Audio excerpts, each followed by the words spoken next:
Ada berapa mobil yang sedang hidup mesinnya? Pertanyaan. Ketika sepeda motor dan mobil ini hidup mesinnya, mereka mengeluarkan panas? Yes. Kemana panas itu keluar? Kan ke atmosfer. Tapi apakah atmosfer menjadi panas? Tidak.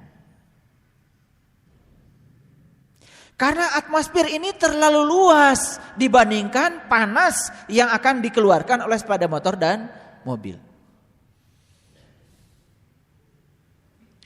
Saya punya besi, ya, sebesar jempol saya panaskan, saya masukkan ke air di gelas. Panas gak air di gelas? Panas. Kenapa? Karena besi melepaskan panas. Panas yang dilepaskan besi sama dengan panas yang diterima air. Itu yang disebut dengan asas Black kalau belajar ilmu fisika. Kalori yang dilepas sama dengan kalori yang diterima. Tapi besi yang sebesar jempol ini dipanaskan, saya masukkan ke air 1 ember. Udah gak kerasa lagi dampaknya, walaupun tetap besi melepaskan panas. Sama sebesar jempol ini saya lempar di kolam renang, gak lagi. Tapi saya tanya sekarang, menurut rumus fisika, apakah kolam renang menerima panas dari besi? Yes. Berapa joule? Bisa dihitung. Rumusnya massa kalikan kalori jenis kolam renang kalikan perubahan suhunya. Q sama dengan M kali C kalikan delta T. Kalori yang dilepas. Tapi apakah kolam renang menjadi panas? Tidak. Karena apa? Karena sudah luas. Pertanyaan saya, besi yang tadi, yang panas tadi tetap di gelas. Besi yang panas tetap di ember. Besi yang panas tetap di kolam renang. Bedanya apa sekarang? Bedanya semakin luas tempatnya, ternyata semakin tidak berbahaya. Sekarang saya tanya, Bapak Ibu, di rumah punya lemari es? Punya? Semua punya toh? Lemari es. Sudah menjadi kebutuhan primer lemari es. Tahu nggak lemari es itu kalau kita tinggal di belakang lemari es berdiri sebentar, hangat nggak tubuh kita? Dari mana panas itu datang? Dari mana? Iya dari mana? Kalau dari mana itu harus ditunjukkan bendanya. Dari mana? Kan dari benda yang didinginkan. Sekarang saya ngambil air, saya masukkan ke freezer. Kan air menjadi dingin. Kenapa? Kan kehilangan panas. Diserap oleh lemari es, dibuang kemana? Ke lingkungan. Sekarang saya tanya, berapa penduduk Bandung dan berapa yang punya lemari es? Setiap lemari es mengeluarkan panas dari makanan yang didinginkan. Pertanyaannya, apakah Bandung menjadi panas? Tidak, karena Bandung terlalu luas dibandingkan lemari es. Panas dari lemari es dikumpulkan akan menjadi berbahaya. Tetapi biarkan dia lepas ke lingkungan, tidak berbahaya. Apakah energi bisa dibuang? Tidak bisa. Apakah bisa dimusnahkan? Tidak bisa. Energi tetap tinggal di atmosfer, tapi tidak berbahaya karena atmosfer begitu luas. Jadi, kemarahan yang kecil menjadi sangat berbahaya bagi orang yang pikirannya sempit. Tapi kemarahan sebesar apapun bagi orang yang sudah luas tidak berbahaya. Jadi yang berbahaya kemarahannya, energi kemarahannya atau ruangnya? Ruangnya. Pertanyaan saya, Bapak Ibu udah ngaji dengan saya lama, meluas gak pikirannya? Meluas? Kalau gak meluas, kita hentikan aja mulai minggu depan, gak usah ngaji lagi. Jadi kalau saya masih mendengar ada orang yang meledak-ledak marah, putra saya yang ngajinya sudah bertahun-tahun, gagal saya yang gagal gurunya. Berarti saya tidak bisa meluaskan pikiran dia. Sekali lagi, jangan coba-coba membuang energi negatif dalam tubuh. Luaskan pikiran kita sampai energi itu tidak berdaya lagi. Karena apa? Penderitaan itu akan dihentikan Tuhan pada kita tepat saat penderitaan demi penderitaan suatu saat tidak memenderitakan kita lagi. Setelah diberi penderitaan berulang-ulang sampai tidak terasa lagi, Baal. Tidak terasa lagi penderitaannya, di situ penderitaan dihentikan. Karena penderitaan sudah berhasil mendidik kita menjadi Baal. Selesai.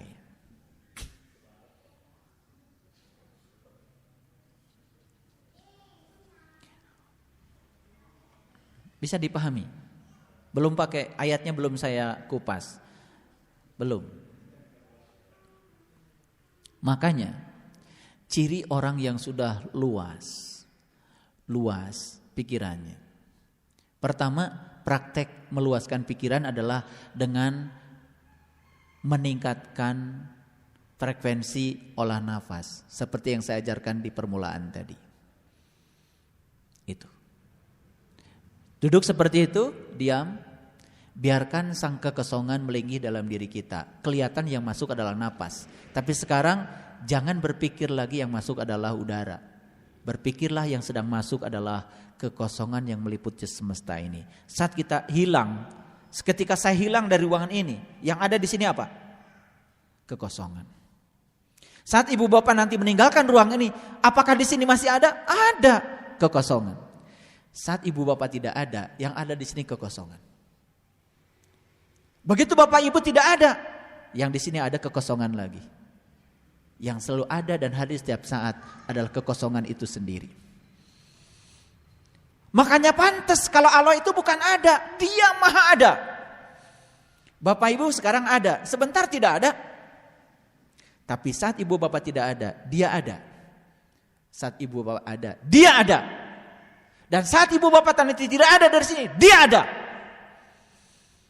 Karena Dia maha ada. Apakah ada satu ruang di semesta ini yang tidak diliputi oleh Dia? Tidak ada. Karena Dia mengatakan, timur dan barat, kemanapun kau memalingkan wajahmu, di situ ada Aku. Walillahil masyriq wal maghrib, fa aina tuwallu fasama wajhullah. Aku meliputi timur dan barat, kemanapun kau memalingkan wajahmu, di situ akan dapati Aku. Sederhanakan pikiran kita. Coba sekarang palingkan wajah ke sana. Yang ibu bapak lihat apa? Kosong. Sekarang bapak ibu lihat saya. Besar mana saya dengan kekosongan di sekitar saya? Sekarang arahkan pikiran bukan pada saya, pada kekosongan yang di sekitar saya. Saat saya ada, di sini ada kekosongan. Saat saya tidak ada, di sini juga ada kekosongan. Dan saya ada, kekosongan bersama dengan saya. Karena Dia sedang melingkih bersama dengan saya. Kalau kesadaran itu sudah tumbuh, perhatikan saya. Semua yang terjadi di semesta karena izin Dia, karena keinginan Dia. Mengapa kita mesti marah? Nah, kesadaran itu terus dipupuk. Yang kedua, terangi mulai kegelapan dengan cahaya.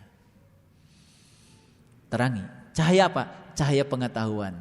Makanya terus menerus kita ajarkan berbagai macam pengetahuan. Supaya apa? Pikirannya menjadi luas. Yang terakhir, yang ketiga. Seperti merawat tanaman. Sirami saja bagian yang ingin tumbuh. Yang tidak ingin tumbuh jangan disirami. Hasilnya apa? Hasilnya pertama, begitu kita mempraktekkan yang 3 tadi, hasil yang pertama adalah selflessness. Selflessness. Apa artinya? Tanpa keakuan lagi. Gak ada lagi aku. Bagaimana mungkin? Yang ada Dia, yang tidak ada Dia. Dia ada sekaligus tidak ada. Dia tidak ada sekaligus ada. Apa yang mau kita sombongkan?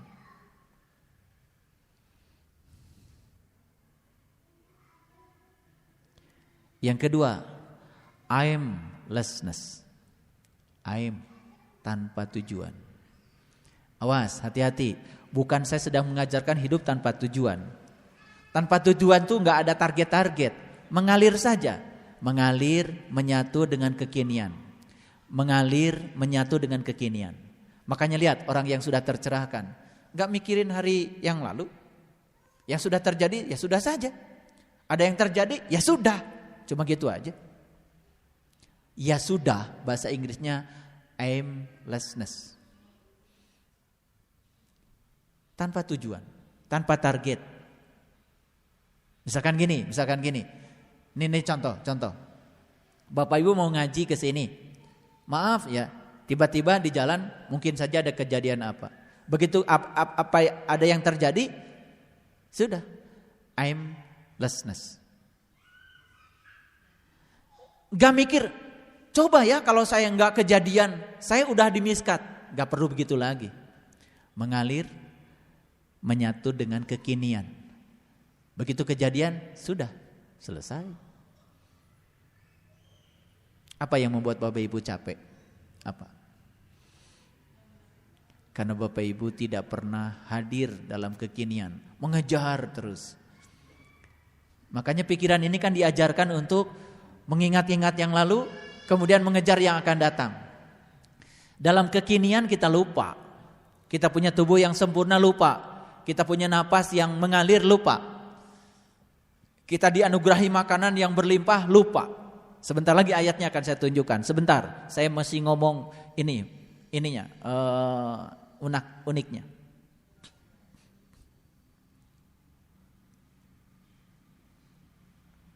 Punya uang. Saya punya uang 1 juta. Kemarin. Terus saya bilang sama orang kerja di rumah, mobil pulang dari Jakarta berdebu. Aduh, mobil saya makin hari kacanya makin ledrek. Terus saya bilang, tolong gosok kacanya. Saya kasih obat penghilang jamur. Udah, saya istirahat. Alhamdulillah, begitu saya bangun, setelah istirahat, sejam kemudian saya lihat, oh, mobil bukan tambah bersih. Rupanya kacanya coret-coret semua. Jadi debunya enggak disemprot dulu, langsung digosok. Ya sudah, semua debu yang nempel di kaca jadi amplas. Padahal saya bilang sama anak saya, ayah punya uang 1 juta, nanti sore kita makan di Susibun. Akhirnya apa? Saya naik mobil, waduh, kacanya jadi seperti itu. Udah, saya cari di internet tukang poles kaca. Dapat di Cicadas.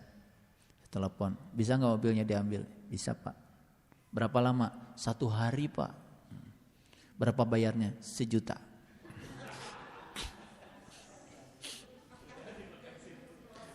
Iya, Susibun hanya tinggal kenangan. Saya kan sudah aimlessness. Sudah. Tinggal, ya sudah. Saya tinggal bilang sama anak-anak, nak gak jadi, ya sudah ya. Dan anak-anak sudah terbiasa dengan ya sudah di rumah. Jadi ya aimlessness, jadi tanpa tujuan. Nah, orang yang sempit pasti mikir, panggil tuh orang kerja. Dia tetap kerja di rumah saya hari ini. Bahkan sampai hari ini dia tidak tahu kalau saya mengeluarkan uang 1 juta. Karena kalau saya beritahu nanti jadi takut dia menjadi kecil hati. Sampai sekarang saya bilang sama anak-anak, jangan diberitahu orang kerja, nanti gak betah di rumah. Biar betah. Sembunyikan saja. Kenapa? Aimlessness, tanpa tujuan. Awas, bukan tanpa tujuan berarti hidup kita boleh sembrono, bukan. Kalau kita punya cita-cita tidak tercapai, yang terjadi saat ini terima saja. Ya. Dulu kita waktu mau nikah ya, bikin kriteria calon suami. Dari 1000 kriteria yang ada cuma 1 misalkan, itu aimlessness. Sudah terima aja barang antik.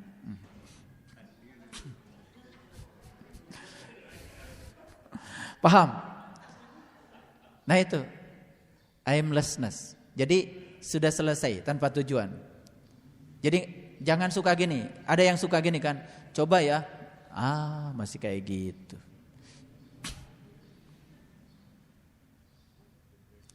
Ada sahabat kita di Jakarta kemasukan maling rumahnya, diacak-acak semua. Diacak-acak semua. Orang pertama yang ditelepon saya, alhamdulillah. Mas, rumah saya kemasukan maling, karena panggil saya Mas. Terus ya sudah.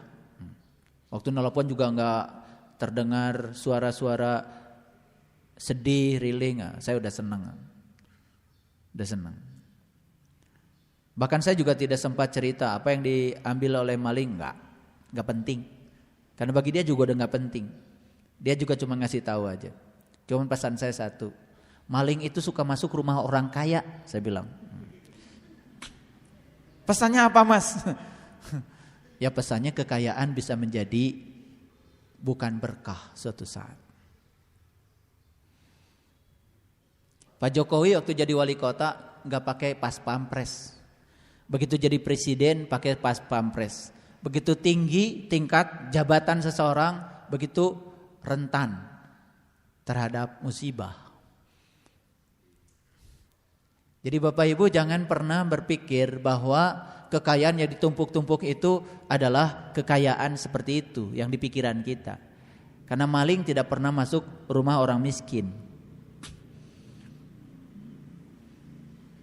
Ada orang disekap di Jakarta, ya, satu keluarga dimasukin ruangan kecil sampai pada meninggal. Kenapa disekap? Gara-gara kaya. Kalau gitu enak miskin, Pak? Jangan. Orang kaya aja susah, apalagi yang miskin, betul nggak? Punya duit aja susah, apalagi nggak punya duit, kan gitu. Jadi jangan cari-cari alasan yang salah. Sudah hadir dalam kekinian. Kalau sekarang takdirnya jadi orang yang seperti ini, terima saja. Besok jadi orang seperti itu, terima saja. Hadir di kekinian. Itu namanya aimlessness. Tanpa tujuan, mengalir, menyatu. Yang ketiga, signlessness. Tanpa atribut. Kan biasanya gitu ya. Untuk diundang ceramah aja pakai atribut macam-macam kan.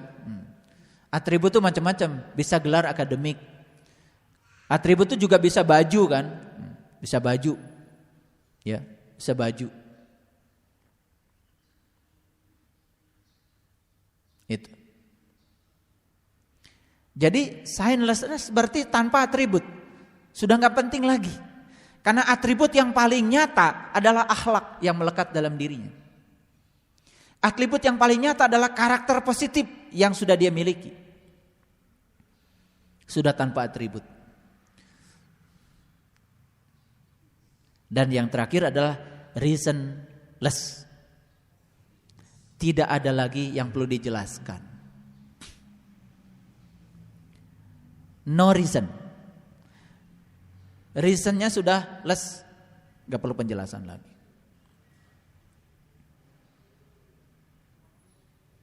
Ada orang mendadak meninggal. Kalau orang yang sempit pikirannya, aduh cepat sekali ya. Meninggal dengan cepat sekali. Gimana? Ya kalau sudah meninggal ya sudah gitu, nggak usah banyak komentar. No reason. Sudah tidak perlu lagi banyak penjelasan. Jadi yang pertama selflessness, yang kedua aimlessness, yang ketiga signlessness, yang keempat reasonless. No reason. Udah gak perlu penjelasan lagi. Contoh, mohon maaf ya. Maaf sekali. Misalkan kita bisnis sama seseorang. Lalu dalam bisnis itu kita mengalami kegagalan. Kan kita biasanya sering memaksa orang lain harus ngasih alasan mengapa gagal. Betul gak? Gitu. Bahkan anak pun dipaksa untuk ngasih reasoning, harus ngasih alasan.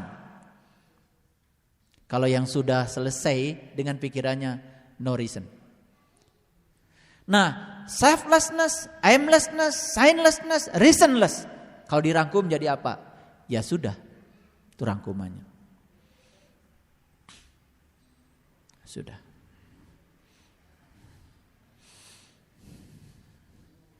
Apalagi? Karena apa? Udah nggak terasa. Nah, sekarang saya kasih tahu. Lihat saya semua. Atmosfer menampung kalor dari sepeda motor tidak terasa. Kolam renang menampung panas dari besi yang dilempar nggak terasa. Kolam renang besar atau maha besar? Besar. Atmosfer besar atau maha besar? Besar. Dia Allah maha besar. Bagaimana Allah bisa terpengaruh? Bagaimana Allah bisa tersinggung? Tidak beradab kita belajar spiritual kalau hari ini masih menempatkan Allah sebagai Tuhan yang maha pemarah. Kalau kamu sholat, Allah akan sayang sama kamu. Kalau kamu gak sholat, diazab sama Allah. Memang Allah tersinggungan. Kata Allah, lu mau sholat, kagak sholat, aku sudah maha besar. Yang maha sudah tidak terpengaruh lagi. Lalu kenapa kita belajar agama gak maju-maju? Katanya Allah maha pengasih, maha penyayang, maha luas, maha besar, maha tinggi, maha lembut, maha tahu. Masih meragukan Allah? Itulah gagal belajar. Karena apa? Karena kita gak kenal. Baik, Bapak Ibu, saya tunjukkan dulu ayatnya. Maaf kalau kajian kita mungkin kelihatan agak stuck ya di surat Al-A'raf ini karena terlalu banyak yang harus saya jelaskan. Saya balik lagi ke sini. Ya Bani Adam, hai putra-putra Adam. Yang dihaikan manusia ini. Termasuk yang mengaku manusia. Yang kelihatan seperti manusia. Termasuk yang dihaikan. Itu keturunan Adam semua. Bukan orang beriman, bukan orang muslim, bukan. Tanpa identitas. Hai anak Adam. Kalian dihaikan? Yang sedang merayakan hari-hari besar agamanya dihaikan? Tanpa batasan. Semua manusia, hai anak Adam. Apa katanya? Khudu zinatakum inda kulli masjidin. Pakailah pakaianmu saat kamu memasuki masjid.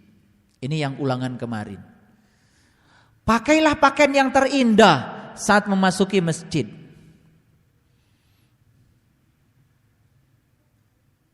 Lihat saya. Masjid adalah Baitullah.